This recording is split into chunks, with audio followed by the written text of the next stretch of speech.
PTWH Transportasi Indonesia Tbk menganggarkan belanja modal senilai 21 miliar rupiah untuk menambah sekitar 30 unit armada baru pada 2026.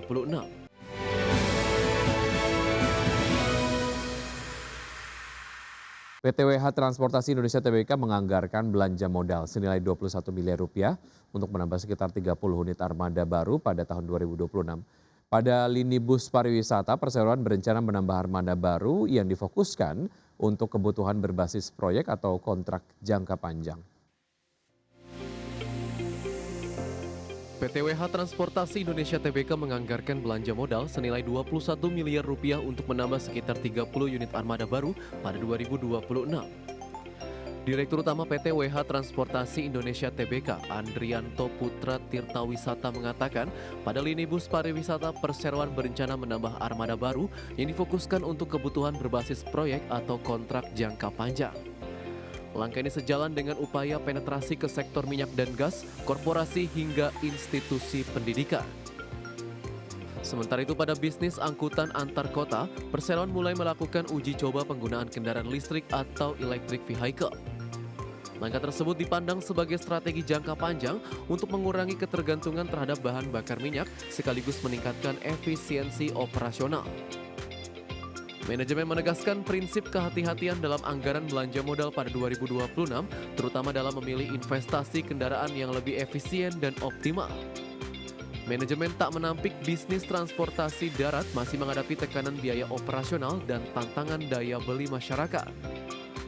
Namun demikian, optimisme tetap dijaga dengan menyiapkan strategi ekspansi armada, digitalisasi layanan, hingga penetrasi pasar baru untuk menopang pertumbuhan pada 2026.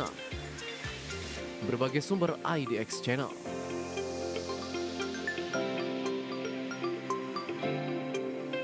Emiten pengolahan makanan olahan daging PT Estika Tata Tiara Tbk atau BIF berencana melakukan buyback saham senilai 100 miliar rupiah. Dan langkah ini dilakukan karena manajemen menilai harga saham perseroan saat ini belum mencerminkan nilai wajar berdasarkan kinerja perusahaan.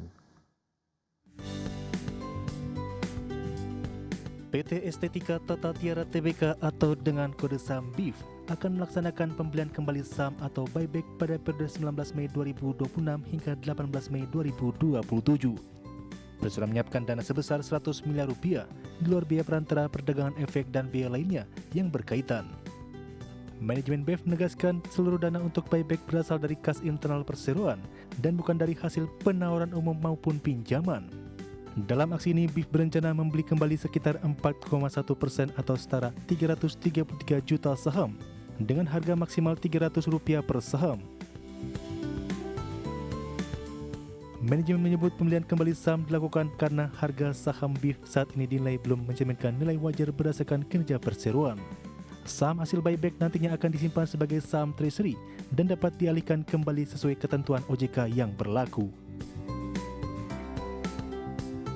Berbagi sumber untuk IDX Channel. Emiten pertambangan dan pengolahan bauksit PT Cita Mineral Investindo Tbk mengumumkan pembagian dividen tunai sebesar 1,39 triliun rupiah untuk tahun buku 2025 atau setara dengan Rp351 per saham. Keputusan tersebut menjadi salah satu hasil utama dalam rapat umum pemegang saham tahunan yang digelar pada 12 Mei 2026. Adapun total dividen diambil dari sebagian laba bersih tahun buku 2025 yang mencapai 2,39 triliun rupiah. Sedangkan sisa laba bersih sebesar 1 triliun rupiah akan dibukukan sebagai laba ditahan untuk memperkuat struktur permodalan perseroan. Dalam RUPST, perseroan juga menyetujui perubahan susunan pengurus untuk periode jabatan hingga 2031 dan perseroan menerima pengakhiran masa jabatan Lim Gunawan Haryanto sebagai komisaris utama dan Ferry Kadi sebagai direktur. RUPST kemudian menunjuk A. Ibrahim Saleh sebagai komisaris utama perseroan.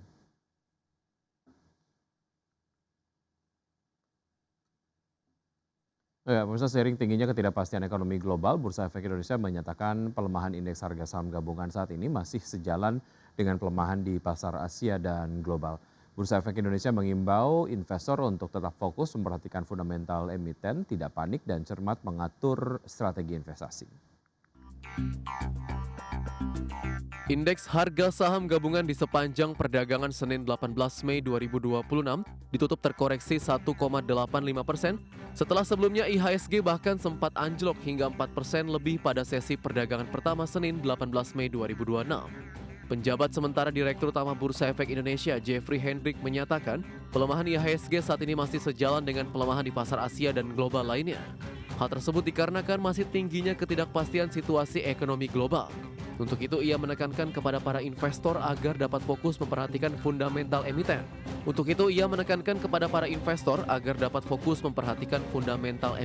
Tidak panik dan mengatur dengan cermat strategi investasi sesuai dengan profil risiko masing-masing.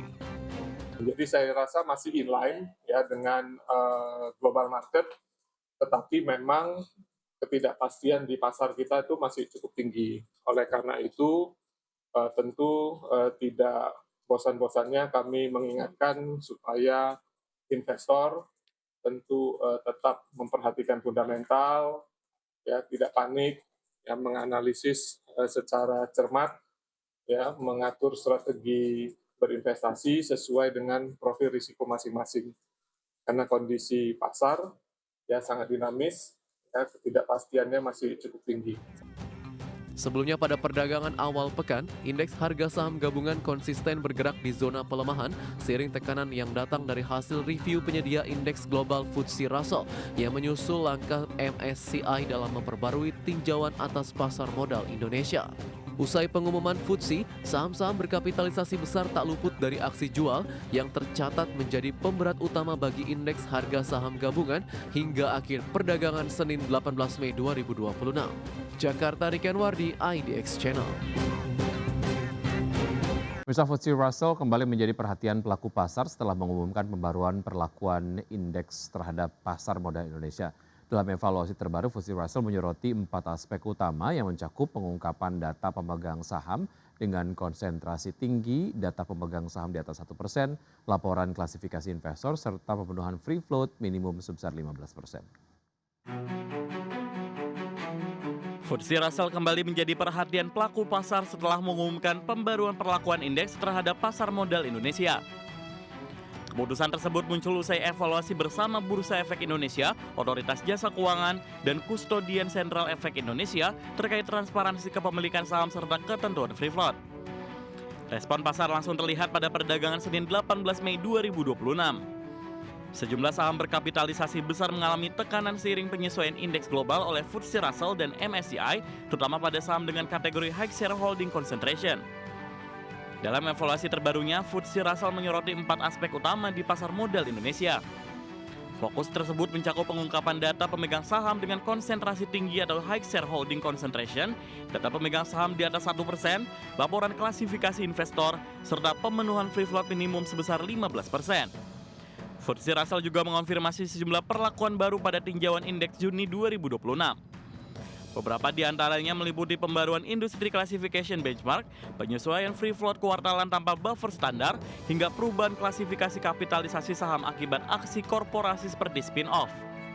Sebelum FTSE, MSCI telah lebih dahulu mengumumkan hasil tinjauan indeks Mei 2026 untuk MSCI Equity Index. Dalam pengumuman terbaru tersebut, sebanyak 6 saham Indonesia dikeluarkan dari MSCI Global Standard Index. Berdasarkan pengumuman MSCI, seluruh perubahan indeks akan berlaku efektif pada penutupan perdagangan 29 Mei 2026 dan mulai diterapkan pada 1 Juni 2026. Dalam MSCI Global Standard Index Review kali ini, tidak ada saham Indonesia yang masuk sebagai tambahan konstituen baru. Sebaliknya, MSCI menghapus 6 saham Indonesia dari indeks global tersebut. Ke-6 saham yang dikeluarkan dari MSCI Global Standard Index yakni AMNN, Brand, TPIA, DSSA, Cuan, dan AMRT. Di sisi lain, saham AMRT masuk ke dalam MSCI Small Cap Index setelah sebelumnya keluar dari MSCI Global Standard Index. Selain itu, MSCI juga menghapus 13 saham Indonesia dari MSCI Small Cap Index. Saham-saham tersebut meliputi ANTM, AALI, BANK, BSDE, DSNG, SIDO, MIDI, dan MIKA. Kemudian MSCI juga mencoret MSIN, TKIM, APIC, SSMS, dan TAPG dari MSCI Small Cap Index. Secara global, MSCI menyebut terdapat 49 saham yang ditambahkan dan 101 saham yang dihapus dari MSCI Index dalam review Mei 2026. MSCI juga menyampaikan tinjauan indeks berikutnya akan diumumkan pada 12 Agustus 2026 dan berlaku efektif mulai 1 September 2026. Berbagai sumber IDS Channel. Harga minyak melonjak sekitar 3% dan berakhir di level tertinggi dalam 2 pekan pada perdagangan di hari Senin. Kekhawatiran pasar terhadap gangguan pasokan energi akibat perang Iran mengalahkan sentimen dari laporan bahwa Amerika bersedia melonggarkan sanksi terhadap ekspor minyak mentah Teheran selama proses negosiasi berlangsung. Minyak mentah berjangka Brent untuk kontrak pengiriman Juli ditutup naik 2,6% ke level 112,1 dolar Amerika per barrel, sedangkan minyak mentah berjangka West Texas Intermediate untuk kontrak pengiriman Juni melesat 3,1% ke level 108,66 dolar per barrel. Penutupan tersebut menjadi yang tertinggi bagi Brent sejak 4 Mei dan tertinggi bagi WTI sejak 7 April. Setelah pasar ditutup, kenaikan harga minyak mulai berkurang setelah Presiden Amerika Serikat Donald Trump menyatakan akan menunda serangan terhadap Iran yang sebelumnya dijadwalkan berlangsung pada Selasa. Pekan lalu kedua kontrak minyak acuan melesat lebih dari 7% setelah harapan tercapainya kesepakatan damai memudar.